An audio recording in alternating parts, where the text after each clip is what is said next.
El descubrimiento de la tumba de Tutankamón fue el hallazgo arqueológico más grande de toda la historia. El faraón Tutankamón se convirtió en un personaje histórico muy importante. Todo el mundo conoce sus majestuosos tesoros de oro, pero más interesante es aún la historia de su trágica niñez, sus extraordinarias aventuras amorosas y su repentina y misteriosa muerte. Ahora las nuevas pistas encontradas nos descubren al hombre que estaba detrás de la máscara de oro, el verdadero Tutankamón. El misterio de Tutankamón.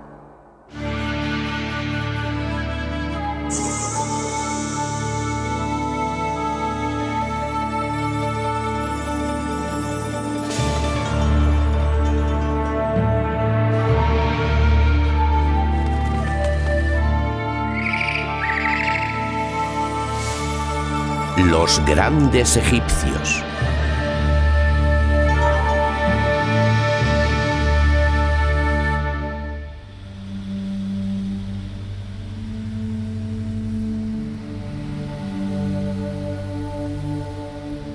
Los antiguos egipcios tenían la costumbre de anotar por escrito todo lo relacionado con sus reyes. Anotaban todo, las batallas, los cautivos que hacían, las ofrendas que hacían a los templos y, lo más importante, escribían sobre sus reyes.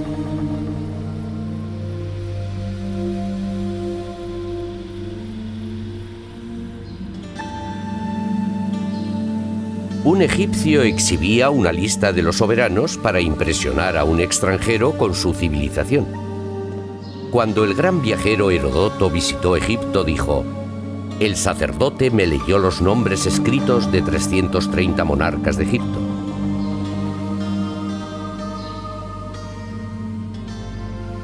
Los egipcios se sentían tan orgullosos de su larga historia que grababan los nombres de sus reyes en las paredes de los templos. La lista de nombres mejor conservada se encuentra en el templo de Seti I en Abidos.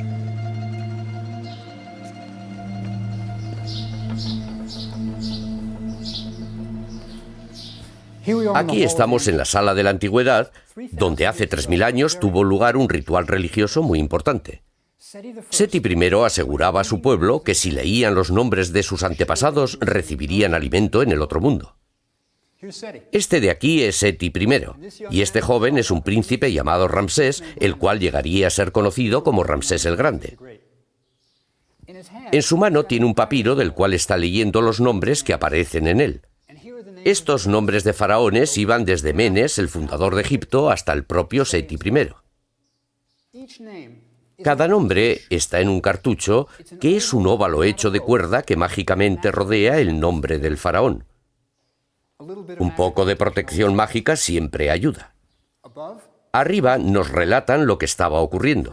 Se trata de una oración para los muertos. Ojalá que Ptah Sokor Osiris, el señor de la tumba, el que está en el templo de Seti I, dé ofrendas a los faraones del Alto y Bajo Egipto del señor de las dos tierras Seti I. Ojalá que ellos tuvieran pan, cerveza, ropa, alabastro y todo lo que necesitasen. Y a continuación están los nombres de los reyes que recibirían estas ofrendas. Primero Keops, el creador de la Gran Pirámide. Después Amenofis III, el cual gobernó Egipto durante el período de mayor prosperidad. Pero justamente aquí nos encontramos con un problema. El nombre del faraón más conocido del mundo no aparece. ¿Dónde está Tutankamón?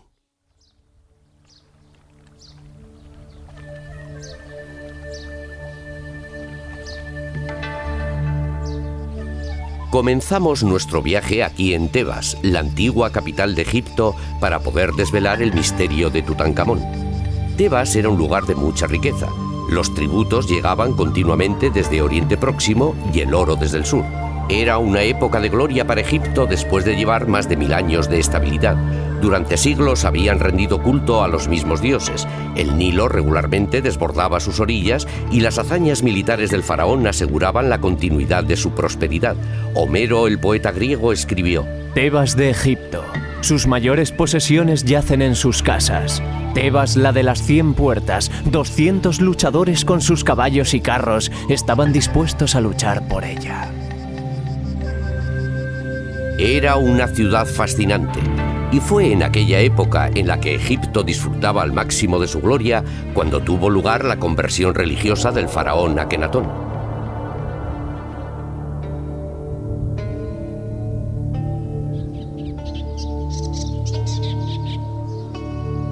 El divino y único gobernador de Egipto se convirtió en un hereje.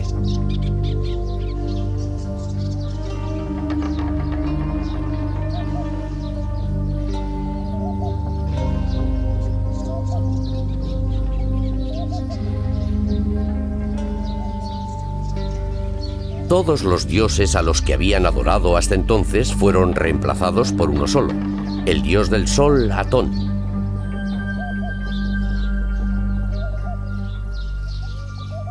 El faraón, con la ayuda de un pequeño grupo de seguidores, trasladó la capital desde la gloriosa Tebas hasta un desierto oculto situado a 160 kilómetros al sur del Cairo. Este lugar actualmente es conocido como Tel el Amarna. En los 3000 años de la historia de Egipto fue cuando nació Tutankamón. El faraón Akenatón comenzó a construir su nueva ciudad colocando señales que indicaban los límites de la ciudad. Dentro de estos límites, el faraón proclamó que solo existiría un único dios, Atón, el dios del sol. Atrás quedaban todos los dioses a los que habían adorado los egipcios durante generaciones. Ya no rendirían culto a Osiris, el dios de la muerte, o a Anubis, el dios de la momificación con cabeza de chacal. También quedaban atrás a Thor, la diosa de la música y del amor, y Bes, el enano con cabeza de león que tocaba la pandereta.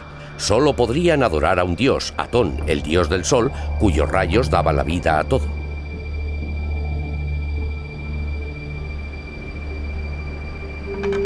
Este fue el entorno religioso en el cual Tutankamón nació, pero estos no fueron los únicos cambios que hizo Akenatón. De la noche a la mañana también cambió el estilo del arte, del estilo formal al naturista. Mientras que antes el faraón era retratado como un hombre musculoso y vigoroso, ahora lo mostraban con un cuerpo grotesco y deformado. En la historia de Egipto nunca se había representado de ese modo a ninguno de sus faraones. Sus estatuas le muestran con una cara alargada, el pecho hinchado, los muslos abultados y unos brazos larguiduchos.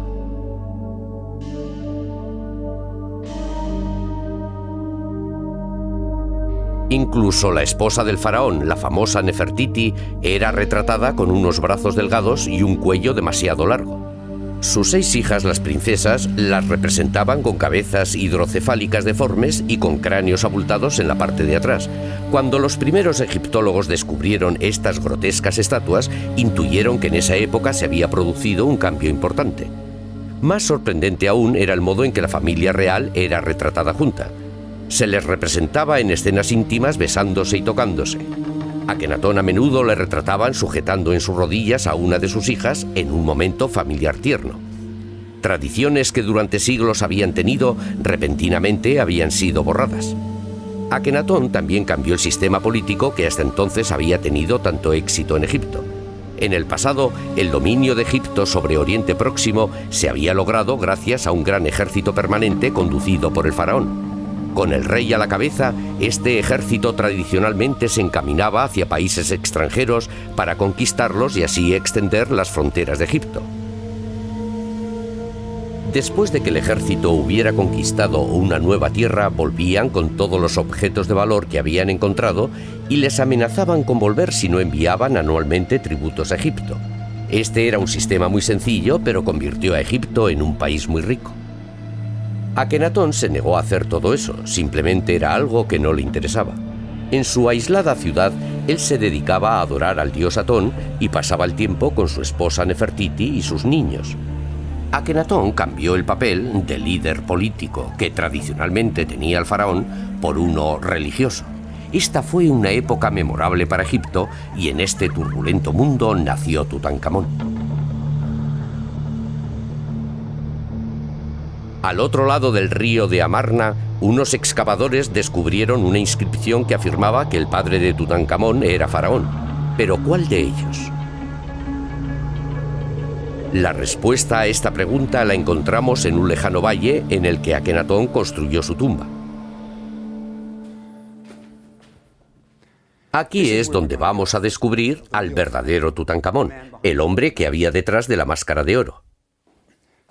La respuesta la encontramos en esta vieja pared. Es difícil apreciarlo, pero fijándonos con detenimiento desvelaremos algunos de los misterios de la historia de Egipto. Esta escena representa la muerte de alguien de la realeza. Como podéis ver aquí arriba hay un bebé en el regazo de su niñera. Y por aquí tenemos un portador de abanicos, lo cual indica que se trata de un nacimiento real. Aquí tenemos a Akenatón y Nefertiti lamentándose. Se están arrojando arena en la cabeza, ya que ese era el modo de demostrar su tristeza en esa época. Esta es la cama en la que murió la princesa y aquí está ella. La muerte de esta princesa permitió a Jeffrey Martin, uno de los mayores egiptólogos del mundo, hacer un importante descubrimiento.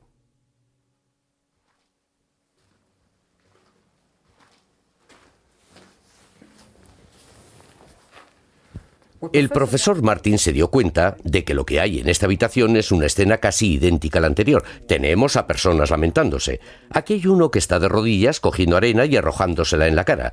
Pero esta vez no se trata de la muerte de ninguna de las princesas, sino de la muerte de una de las concubinas del faraón llamada Illa. Y Martin cree que el bebé que acaba de nacer es nada menos que Tutankamón. Por tanto, aquí es donde la vida e historia de Tutankamón comienza. Para Tutankamón, que creció en una apartada ciudad, la vida debía ser muy agradable ya que todos los niños eran muy queridos en Egipto. Los egipcios llevaban a Tutankamón todos los días al templo para que rindiera culto al dios Atón. Todo ello en una atmósfera de amor y tranquilidad. El dios Atón era único para Tutankamón ya que no tenía ningún aspecto negativo. No era un dios con mal genio ni tampoco perseguía castigar a los niños traviesos. Por lo que encontramos dentro de la tumba de Tutankamón podemos deducir algunos de los aspectos sobre la personalidad de este joven rey. Por lo que parece le gustaba bastante el vino, ya que fue enterrado con casi 3 docenas de jarras de excelente vino. En aquella época la gente corriente bebía cerveza, el vino estaba reservado para las clases sociales altas, así que la bodega que Tutankamón se llevó consigo al otro mundo era todo un tesoro. Pero todos estos lujos eran solo una pequeña consolación por las tragedias que pronto sufriría el joven rey. Mientras Tutankamón crecía, uno de los más ambiciosos y astutos miembros de la corte iba ganando poder. Su nombre era Ay. Su tumba, situada en los acantilados del este de Amarna, es la más grande de todas las tumbas de nobles. Ahora aquí tenemos a Ay. Tiene las manos colocadas en posición de orar. Está rindiendo culto a Atón, el único dios permitido. Detrás de él está la esposa de Ay. Ella tiene puesta una bonita peluca, un cucurucho de incienso en la cabeza y tiene las manos en la misma posición que él. Ambos están rindiendo culto al dios Atón. Ahora, si quieren ver cómo se recompensaban las oraciones a Atón, vengan por aquí.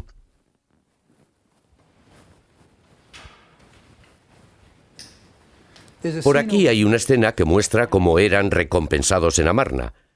Aquí está Akenatón y detrás de él su esposa Nefertiti.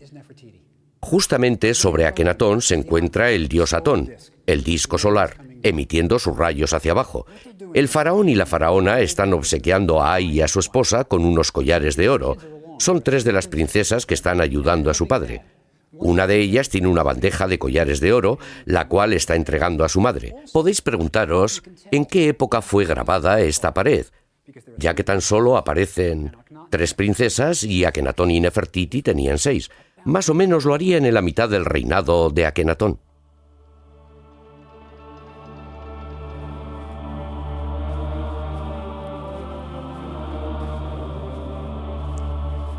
Pero Amarna escondía un misterio. Mirad estas columnas.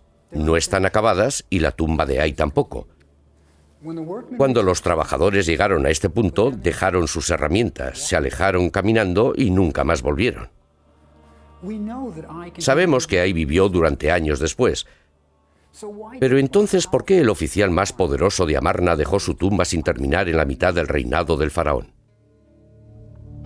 La razón por la cual Ay detuvo la construcción de su tumba fue que las cosas no iban bien en Amarna y Ay no tenía la intención de seguir viviendo allí.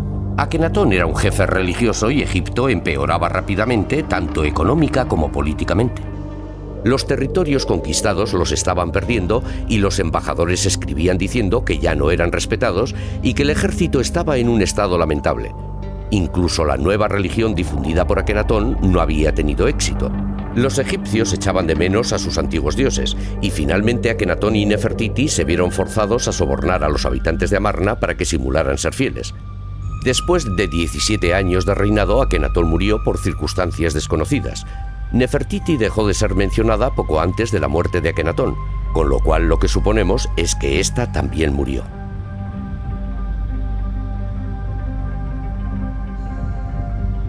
Al poco tiempo, la ciudad de Amarna fue abandonada. Una de las pruebas que indican cómo los egipcios querían olvidar rápidamente el episodio de Amarna lo encontramos en el famoso busto de Nefertiti, una de las más grandiosas obras de arte de la historia del mundo, y fue olvidada en la estantería del escultor. Nadie quiso llevársela.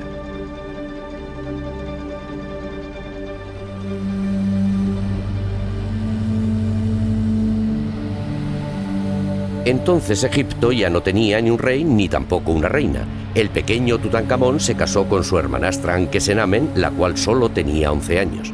De esta forma, el joven Tutankamón, el único varón heredero, se convirtió en faraón. La revolución de Akenatón simplemente fue un cambio demasiado rotundo para lo conservador que era el pueblo egipcio. Así, Tebas, con sus 2 grandes templos, se convirtió de nuevo en la capital de Egipto. Entonces miles de sacerdotes, olvidados durante los 17 años que duró el experimento de Amarna, pudieron finalmente volver a sus rituales y rendir culto a los dioses del antiguo Egipto. Tutankamón, acompañado de su nueva esposa Ankesenamen, se alojó en el palacio de sus antepasados. Imaginad lo que debió suponer para el joven Tutankamón el hecho de ser arrancado del único hogar que él había conocido y de que le llevaran a una ciudad desconocida para él. Así, en esta cámara real, un huérfano de solo 11 años llamado Tutankamón comenzó su reinado como el rey del Bajo y Alto Egipto, el señor de las 2 tierras. Pero con esa edad, el joven Tutankamón no tomaba las decisiones de Estado. Seguramente sería ahí, que había sido ascendido a virrey, el oficial con mayor grado, el que estaba decidiendo el destino de Egipto.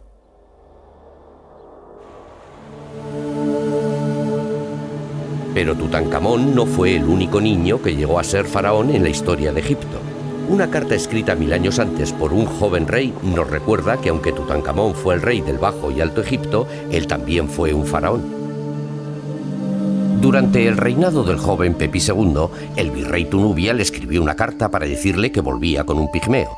Pepi se alegró tanto con la noticia que le envió a Tunubia una carta dándole instrucciones. Para el virrey fue tal el honor de recibir esta carta del joven faraón que la mandó grabar fuera de su tumba en Asuán para que todo el mundo la viera. Vuelva pronto al palacio. Deja todo y tráigame al pigmeo. Cuando baje al bote con usted, póngale 2 hombres fuertes a ambos lados de él. Tenga cuidado de que no se caiga al agua. Por las noches ponga a sus hombres de confianza para que duerman con él en su tienda. Compruebe que las cosas van bien 10 veces por noche. Su Majestad desea ver a este pigmeo más que los productos del Sinaí y Punt. Puede que él fuera un faraón, pero todavía no era más que un niño. A su corta edad, Tutankamón y su esposa Ankesenamen ya habían conocido la tragedia. Se aferraron el uno al otro para superar las secuelas que les había dejado la muerte de su padre. Además, después de la muerte de Akenatón, no se vuelve a mencionar a la reina Nefertiti, quien probablemente también murió por aquella época. Entonces ellos eran huérfanos y les obligaron a trasladarse a Tebas, dejando atrás su hogar, su religión e incluso los cariñosos recuerdos de su padre, que ahora todos consideraban un hereje. Los objetos encontrados en la tumba de Tutankamón parecen indicar que la pareja era inseparable. Una de las más conmovedoras piezas encontradas en la tumba fue un pequeño santuario de oro, el cual una vez albergó una estatua de Tutankamón. Cada una de las escenas que aparecen en el santuario muestran a Anque-Senamen como una esposa cariñosa y que ayudaba mucho. Las viñetas representan a la pareja real en sus momentos de intimidad, tocándose mutuamente. Mientras Tutankamón cazaba, Anque-Senamen le sujetaba las flechas. Tutankamón rociaba el perfume en las manos de su esposa. Obviamente estaban entregados uno al otro y disfrutaban estar juntos. Por razones políticas, su ceremonia matrimonial se celebró cuando aún eran unos niños, pero ya existía entonces un verdadero vínculo de afecto entre marido y mujer. Este santuario probablemente fue el regalo encargado por Anque-Senamen para su esposo. En cierto sentido, se trataba de una carta de amor escrita con oro. Realmente era una pareja mágica. En la tumba se ha encontrado una lámpara mágica que era su secreto particular. La lámpara es de alabastro y a primera vista no tiene ningún dibujo ni por dentro ni por la parte de afuera, pero cuando se enciende aparece la pareja dibujada en ella. El truco está en que dentro de la lámpara hay una segunda y más pequeña en la cual ha sido pintada la pareja, de manera que solamente puede verse la imagen cuando se enciende la lámpara y se hace traslúcida. En esta esquina del Museo del Cairo nos encontramos con una pista crucial de la historia de Egipto. Esta es una estela que colocaron en el templo Karnak, el centro religioso de Tebas. Poco después de su retorno a Tebas, Tutankamón fue obligado a pedir perdón a los antiguos dioses, y así es como lo hicieron. Estas 3 líneas de jeroglíficos de aquí arriba cuentan una historia terrible. Lo que dicen es: los dioses y diosas de Egipto, desde la isla Elefantina hasta las marismas del delta, habían sido abandonados. Sus santuarios habían caído en el olvido y estaban invadidos con malas hierbas. El pueblo egipcio estaba confuso. Los dioses habían olvidado esta tierra. Lo que básicamente hacían con este anuncio era culpar al padre de Tutankamón de la situación en que estaba Egipto. Cuando pusieron este anuncio público, Tutankamón probablemente solo tenía 12 años. Y estas no son palabras de un niño de 12 años. Alguien estaba culpando a su padre por los problemas de Egipto. Pensad cómo se sentiría Tutankamón. Se debía sentir fatal.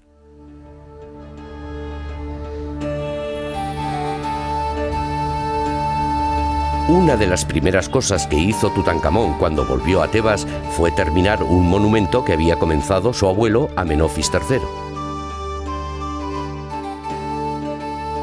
Aquí, en el templo de Luxor, Amenofis había construido una columnata, pero él murió antes de que fuera decorada.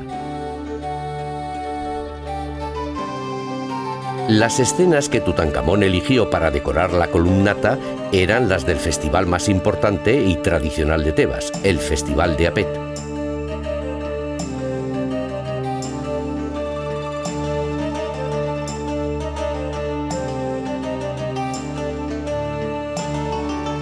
Apet era el nombre que los antiguos egipcios dieron al templo de Karnak.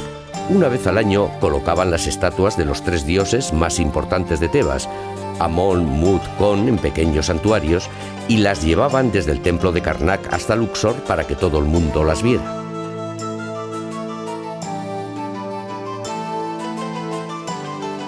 Había procesiones y mesas apiladas con trozos de carne como ofrendas a los dioses.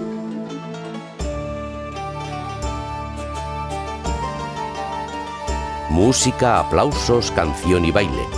Era un día de diversión y Tutankamón lo plasmó todo en la columnata.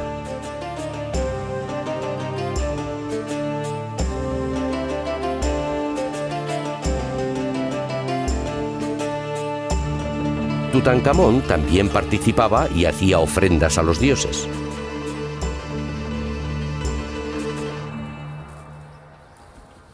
Pero aquí tenemos un gran dilema. Si Tutankamón decoró todas estas paredes, su nombre debería estar por todos lados, pero el único sitio donde encontramos su nombre es aquí, en este apartado lugar del templo. Estos 3 pequeños jeroglíficos deletrean uno de sus nombres, Nebkeperure. Sin ninguna duda, alguien estaba intentando borrar cualquier rastro de Tutankamón.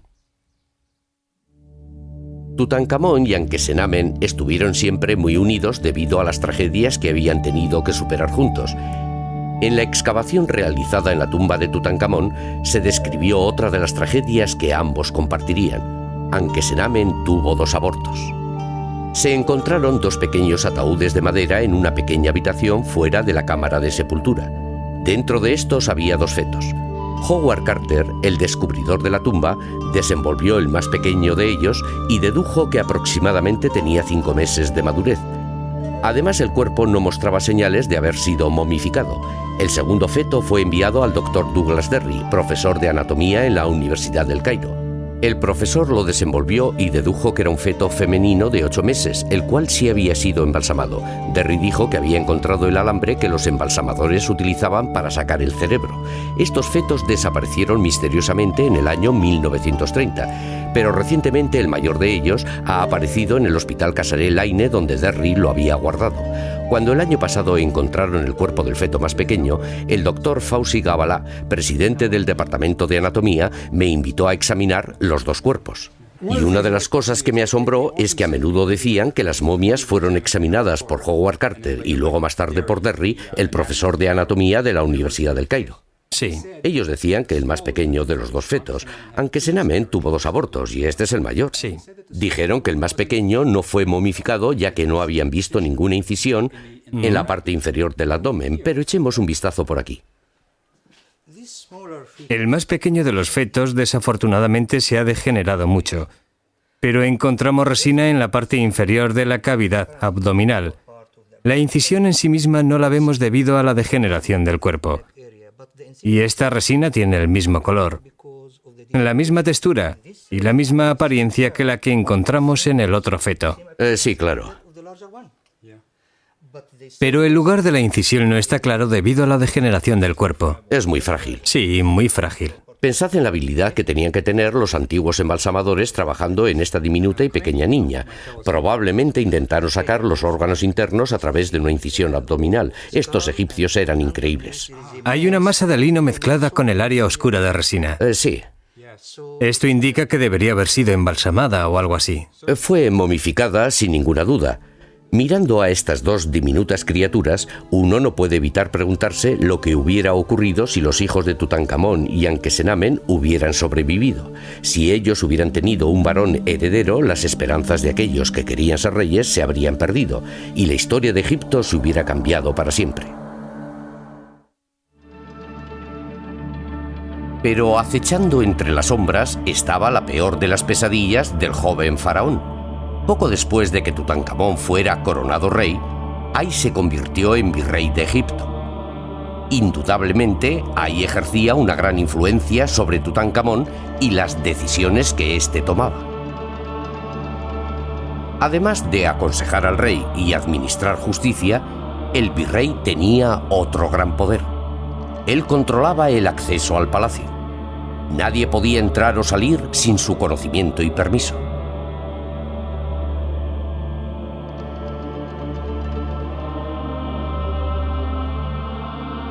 Entre los servidores de Ay estaban aquellos que estaban dispuestos a hacer tanto el bien como el mal, con tal de complacerle.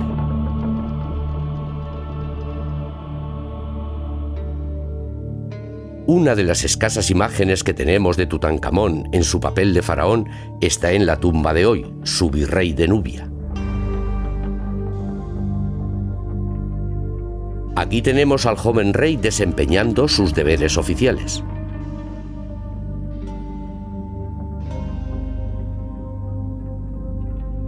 Hoy era un importante oficial de la corte de Tutankamón.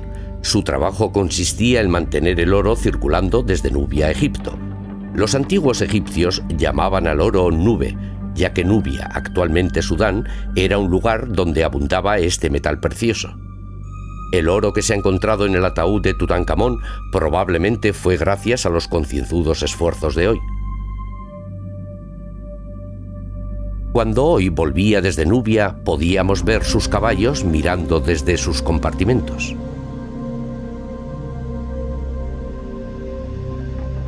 En la decoración de la tumba de hoy predominan las representaciones de los ciudadanos de Nubia llevando los tributos a Tutankamón.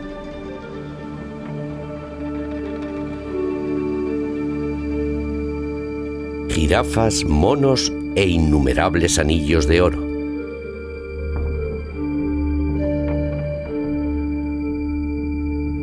En la época en que hoy fue enterrado, Tutankamón era un joven capaz de pensar por sí mismo y que quizá ya no quería seguir siendo manipulado más tiempo por ahí. Pero esta nueva independencia le costaría mucho sufrimiento.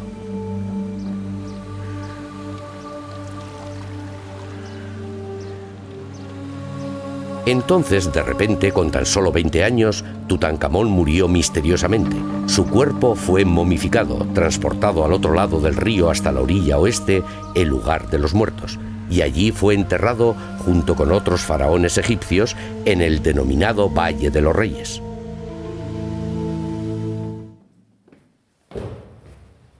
Esta es la tumba más famosa de todo el mundo, pero decepciona a todos los que vienen a verla. No es gran cosa, ¿verdad?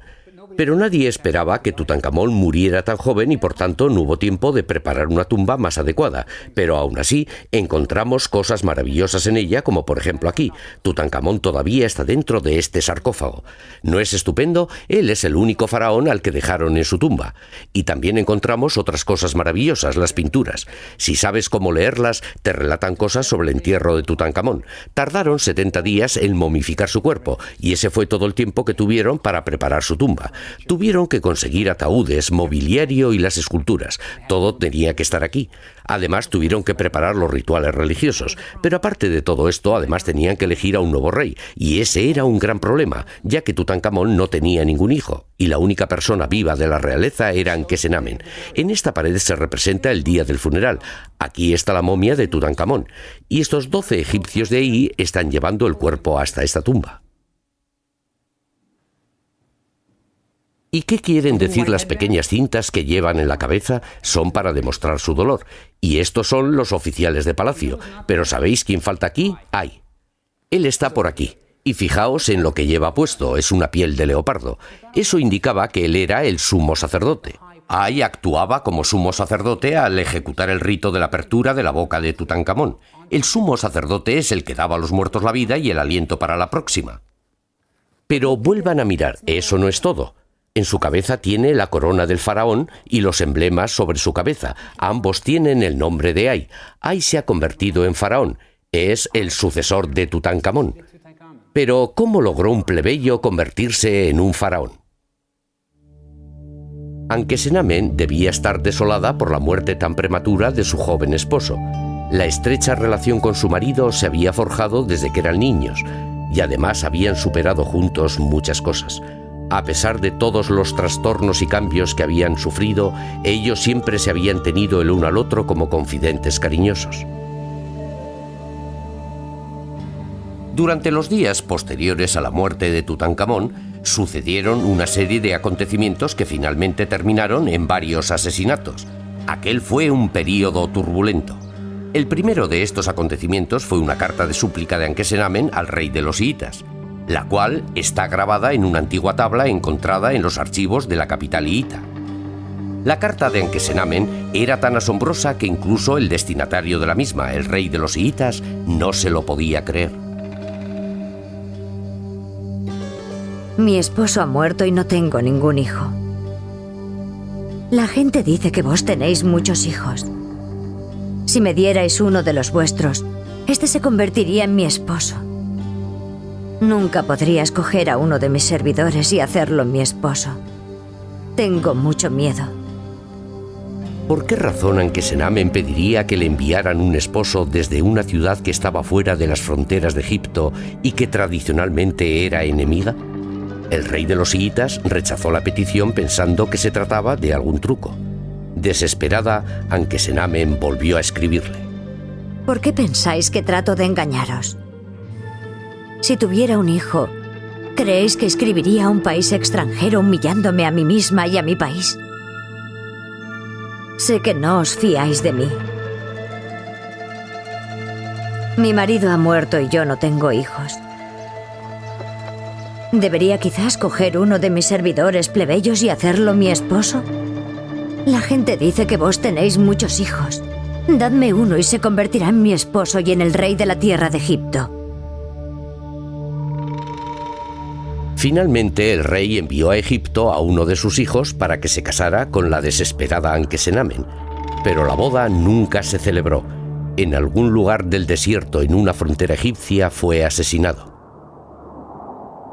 ¿Por qué Ankesenamen quería encontrar un esposo fuera de las fronteras de Egipto? En sus cartas ella afirma que nunca se casaría con un servidor, y esta es una frase poco común. Debía de estar amenazada por alguien. Pero, ¿quién podía forzarla a casarse con un plebeyo? La respuesta a esta pregunta fue encontrada después de más de 3000 años en la tienda de un famoso comerciante de antigüedades. En la primavera de 1931, Percy Newberry, un egiptólogo, encontró en el almacén un anillo con 2 inscripciones. Una pertenecía a Ankesenamen y la otra a Ay. Newberry inmediatamente escribió a Howard Carter contándole su hallazgo. Mi querido Carter, te interesará saber que acabo de encontrar un anillo que tiene la inscripción de Ankesenamen junto a la del rey Ay. Esto solo puede indicar que el rey Ay se casó con Ankesenamen, la viuda de Tutankamón. El viejo Ay era el plebeyo al que Ankesenamen quería evitar tan desesperadamente. Sus urgentes cartas al rey de los hiitas, el anillo descubierto por el profesor Newberry y las escenas de Ay en la pared de Tutankamón confirman que Ay sucedió a Tutankamón en el trono como rey de Egipto al casarse con la joven y asustada viuda. ¿Qué le ocurrió a Ankesenamen después de su matrimonio con Ay? Cuando el profesor Newberry descubrió el anillo que probaba el matrimonio entre el anciano Ay y la joven Ankesenamen de tan solo 21 años, escribió a Howard Carter. ¿Hay alguna posibilidad de que vengas al Valle del Oeste para ver la tumba de Ay? Si vienes, hay algo muy interesante que me gustaría enseñarte. En una de las paredes de la cámara del sarcófago aparece la imagen del anciano rey Ay con la reina Tey detrás de él. ¿Hay alguna pista de quién es la figura que está detrás de la reina Tey? ¿Y es este cartucho suficientemente grande para poner en él el nombre de Ankesenamen? Si Ankesenamen hubiera estado viva cuando Ay murió, unos 3 años después de casarse, debería aparecer en las paredes de su tumba. Así que lo que tenemos que hacer es mirar en la tumba de Ay para encontrar pistas sobre el destino de Ankesenamen.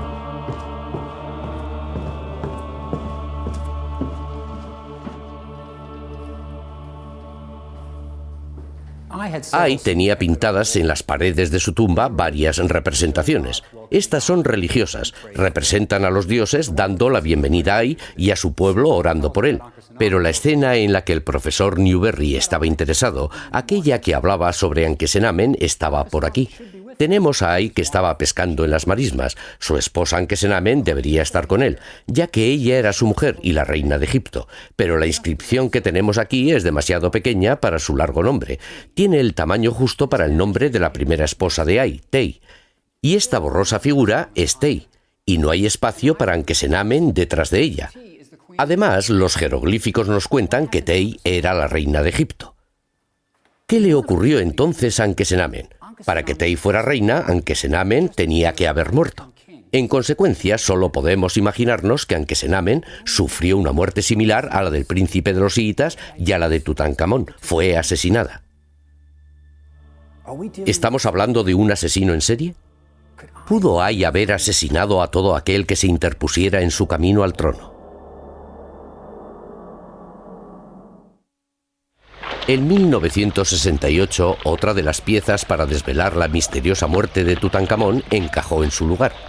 El doctor Harrison, un anatomista inglés, llevó a cabo un examen médico único.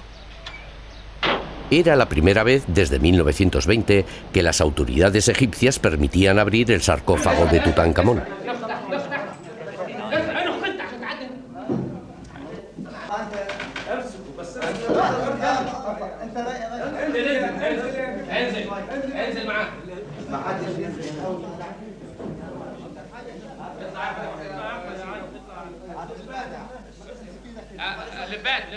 Los turistas observaban asombrados mientras descubrían el cuerpo de nuevo.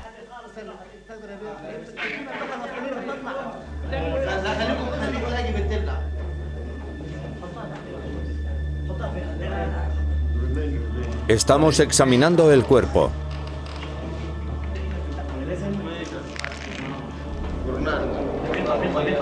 Para entonces ya se disponía de aparatos de rayos X, y por primera vez el cuerpo de Tutankamón fue expuesto a los rayos. Los resultados fueron reveladores, ya que Harrison descubrió que Tutankamón tenía un golpe en la parte de atrás del cráneo. Esto está dentro de los límites normales. De hecho, podría haber sido causado por una hemorragia producida bajo las membranas que cubren esta región del cerebro. Y la hemorragia podría haber sido provocada por un golpe en la parte posterior de la cabeza, lo cual podría haber sido la causa de su muerte.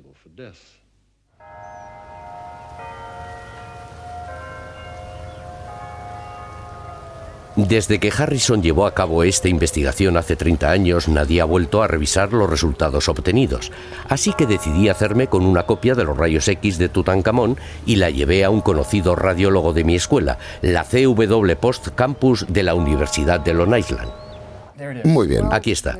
Bien, la teoría que el Dr. Harrison propuso es bastante interesante porque yo creo que esta interrupción de aquí, en el hueso occipital, en la parte posterior del cráneo, podría representar una pequeña fractura, y entonces él pensó que esta área más oscura de aquí era un coágulo de sangre. Ya. Si eso es así y este es el otro lado del coágulo de sangre, ello indica que el coágulo se ha calcificado. Eso significaría que el coágulo ha estado ahí durante algún tiempo, quizás durante varios meses. Pero durante ese periodo de tiempo, Tutankamón tendría que haber estado vivo para que se pudiera producir la calcificación. Así que si Tutankamón hubiera recibido un golpe en esa parte de la cabeza, no hubiera muerto al instante. Sí, este es un coágulo de sangre. Bien. Supongamos que es verdad. Y si fuera verdad, ¿cuál habría sido su estado de consciencia? ¿Habría estado quizá inconsciente? Al principio probablemente él habría sido capaz de funcionar de algún modo. Pero seguramente un coágulo de este tamaño, localizado en este área limitada, a la cual llamamos fosa posterior, en la parte posterior del cráneo, le hubiera provocado una presión masiva en la parte central del cerebro y en el área del cerebelo. Con esa presión seguramente estaría inconsciente y durante todo ese tiempo estaría desarrollando la calcificación. Interesante. ¿Qué puede decirme sobre el lugar donde fue golpeado? ¿En qué posición estaba cuando recibió el golpe en la parte posterior de la cabeza? ¿Cree usted que es un lugar corriente para recibir un golpe o...? No es un lugar corriente. Está bastante cerca de la base del cuello. Bien, por aquí tenemos un maniquí. Se lo mostraré en él. Sí, por favor. Entonces, si él estuviera tumbado de esta forma, el golpe tendría que haber venido justamente por aquí. El cuello comienza en este área y la base del cráneo aquí. Aquí tenemos un cráneo.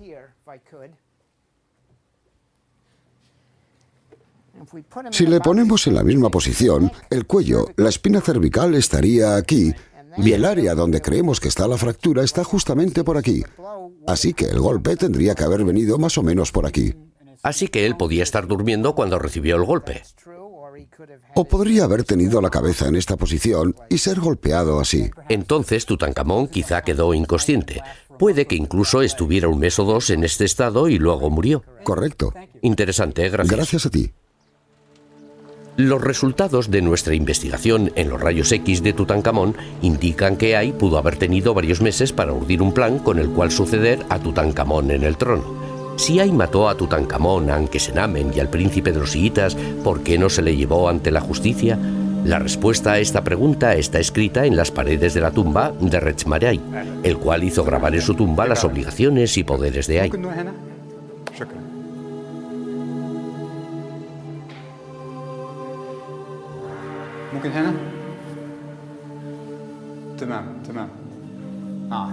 En estas palabras está la clave. Permitir que nadie juzgue al virrey. Es él quien debería castigar al malhechor.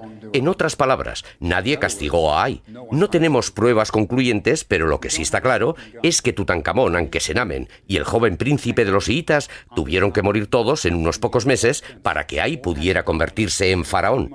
Además, Ay, al ser el virrey, era el único que podía haber organizado el asesinato de Tutankamón dentro del palacio. El que pudo organizar el asesinato del joven príncipe hiita, y solo él quien obligó a Ankesenamen a casarse con él y después la mató. Además, esta sospechosa secuencia de acontecimientos que tuvieron lugar en Tebas hace 3000 años, todos beneficiaban a Ay. Los esfuerzos de Ay por suceder en el trono a Tutankamón no le sirvieron de mucho, ya que murió 3 años después de convertirse en rey. Su tumba fue robada, su momia destrozada. También fue borrado su nombre, y los objetos valiosos que él planeaba llevarse a la otra vida fueron robados.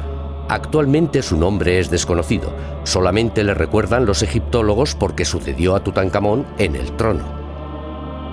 Los antiguos egipcios estaban tan dolidos por lo que el padre de Tutankamón había hecho que eliminaron todos los restos de Tutankamón. Por esa razón, la inscripción de Tutankamón no aparece en las paredes de Abidos, en las cuales están grabadas los nombres de todos los reyes de Egipto. También por esa razón su nombre fue borrado de la columnata del templo de Luxor que él mismo decoró. A pesar de todo eso, su nombre todavía perdura. Su pequeña tumba en el Valle de los Reyes, pronto olvidada con el entierro de otro faraón, ha permanecido intacta durante 3000 años. Tutankamón, que tanto sufrió en vida, yace ahora en su tumba y es el único faraón que sigue enterrado en el Valle de los Reyes. La antigua oración egipcia se hizo realidad solo para él. Ojalá que el Señor de las dos tierras, Rey del Alto y Bajo Egipto, Nebkeperure, Tutankamón, tenga vida, salud y prosperidad para siempre.